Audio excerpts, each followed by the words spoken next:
Shalom,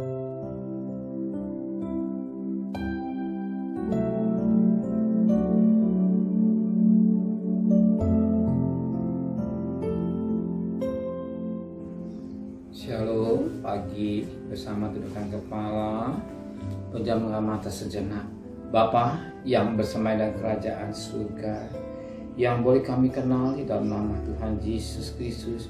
Pagi yang cerah, kami adalah mesbah keluarga, mesbah pribadi, kami boleh naikkan pujian penyembahan. Kami rindu untuk mendengarkan renungan firman-Mu. Roh Kudus mengurapi hamba-Mu, mengurapi kami. Sucikan hati dan pikiran kami, dan kami juga boleh naikkan doa syafaat kepada Tuhan. Haleluya, amin. Shalom, pagi. Mari sama-sama kita akan membaca firman Allah Matius pasal 3. Matius pasal 3 ayat pertama sampai ayat 12. Matius pasal 3 ayat pertama sampai ayat 12. Yohanes Pembaptis.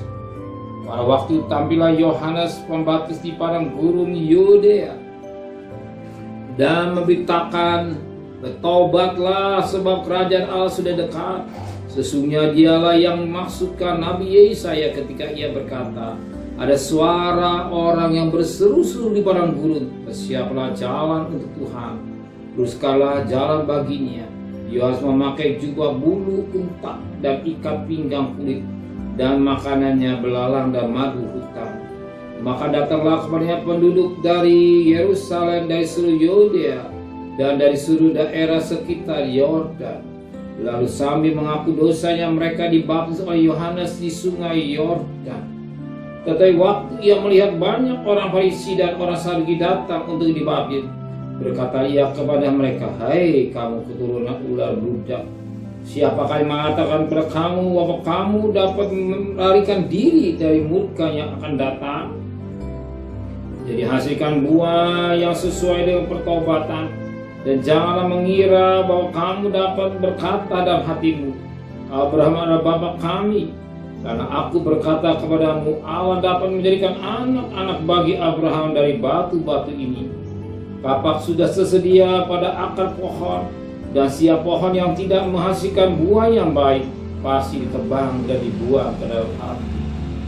Aku membaptis kamu dengan air sebagai tanda pertobatan.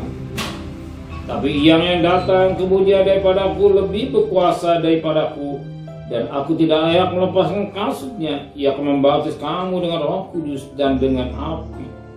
Alat penapis sudah di tangannya. Ia akan membersihkan tempat pengirikannya dan mengubah gandumnya ke dalam lumbung, tetapi jambu jerami itu akan dibakarnya dalam api yang tidak terpadamkan. Puji Tuhan, firman Tuhan sangat luar biasa. Yohanes dipakai Tuhan sebab menyampaikan tentang pertobatan. Bertobatlah, bertobatlah, ya, berbalik arah pola pikir metamorfosis. Betapa penting kita punya pikiran yang positif. Itu berubah pola pikir kita dari yang tidak baik menjadi baik. Dirubah. Kenapa demikian tetap penting?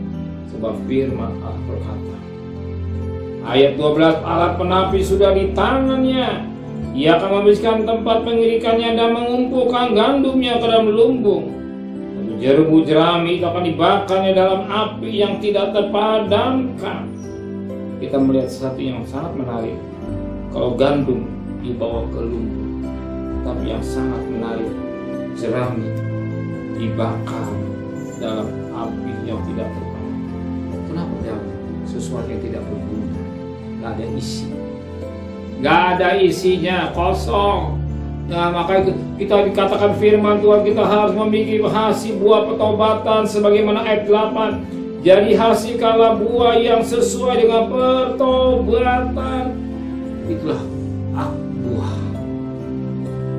Gandum ada isinya, tapi kalau jerami tidak ada.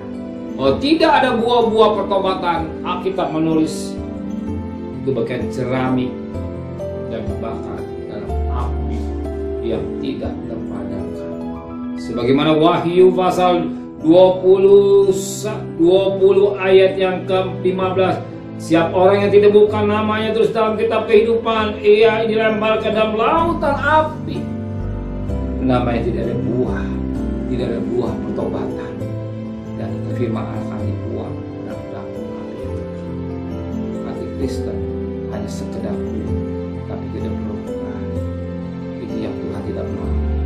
Tuhan mau pagi hari ini kita menghasilkan buah-buah pertobatan. Perubahan hidup yang terjadi dalam hidup kita. Amin. Ada perubahan karakter kita dalam hidup kita sehingga menghasilkan bagian biji gandum yang ada buahnya. Amin. Bukan sekam atau jerami, tapi buah. Itu jadi Tuhan mau. Amin.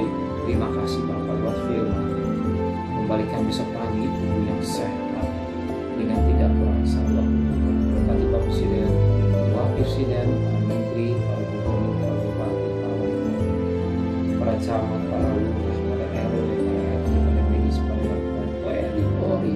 Berikan mereka hikmat yang dari Tuhan.